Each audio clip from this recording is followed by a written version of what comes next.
Cette capsule vous est présentée par Evo Rétro, compagnie techno montréalaise d'accessoires de jeux vidéo, et par la boutique Maixu pour vos peluches et articles décoratifs geek. Bonjour, ici Elliot pour ciné-techno.com. Aujourd'hui, je vous parle de Sainte Mode, un drame psychologique d'horreur réalisé et écrit par Rose Glass, qui met en vedette Morphy Clark et Jennifer L, qui est en soutien. C'est vraiment là, ces deux-là qu'on voit le plus là, et on met sur leur dynamique. C'est distribué ici par Elevation Pictures et c'est disponible en vidéo sur demande depuis le 12 février 2021. Sainte Maud raconte l'histoire de Maud, qui est une infirmière à domicile qui rencontre Amanda, qui est sa nouvelle patiente. Amanda, c'est une ancienne un peu danseuse qui a quand même connu une certaine célébrité, qui habite dans une grande maison et est quand même choyée financièrement parce qu'elle a quand même une infirmière aussi à domicile. Et Maud, elle, c'est une personne très croyante, très pratiquante. Donc, ces deux-là, ils ont quand même un mode de vie qui va clasher un peu. Par contre, plus ça avance, plus ils vont bien s'entendre ensemble. Maud qui devient un petit peu obsédée avec Amanda et va commencer vraiment à vouloir sauver son âme parce que Amanda est très malade et Maud va un petit peu essayer de parler à Dieu pour pouvoir la sauver. Il y a vraiment un côté là, de la religion qui vient bouleverser tout ça. Ce film est resté en tête là, durant toute la semaine et c'est le tout premier film de Rose Glass, la réalisatrice. Déjà, c'est impressionnant. Il y a 4 ou 5 images qui m'ont marqué. Là, je vous dis ça comme ça. Si vous l'avez vu, vous allez comprendre. La scène des feux d'artifice, la dernière scène, le final sur la plage.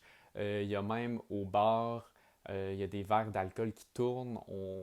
C'est très visuel comme film, mais aussi le son. On accorde une attention là, aux doigts, à tout ce qui est rapport avec le corps. Vous allez voir, là, c'est quand même une expérience qui est assez particulière. Aux États-Unis, c'est distribué par A24 et si vous connaissez A24, c'est eux qui ont distribué Héréditaire, Midsommar, The Witch, The Lighthouse. Tous ces films-là, c'est des films d'horreur, mais plus psychologiques. Là, on est vraiment dans la lancée là, des dernières années des films d'horreur un petit peu plus artistiques, films d'auteur.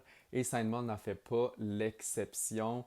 N'attendez-vous pas avec jumpscare, il y en a seulement un dans le film. L'horreur du long métrage, c'est le quotidien de Maud, c'est ce qu'elle vit, c'est son obsession avec la religion. Le personnage de l'infirmière qui est incarné par Morphy Clark, juste le character design il est parfait. On la regarde et on a peur. C'est déjà une performance là, que je vais me rappeler pendant longtemps et qui va peut-être pousser encore plus sa carrière. Là. D'ailleurs, elle va être dans la série de Lord of the Rings. Là. Je pense que c'est Amazon Prime qui vont sortir ça dans les prochaines années. La musique par Aidan Jonathan Bzowski, je ne sais pas si je l'ai bien prononcé. Aussi, là, c'est excellent. Ça fonctionne parfaitement avec les plans qui sont montrés par Rose Glass.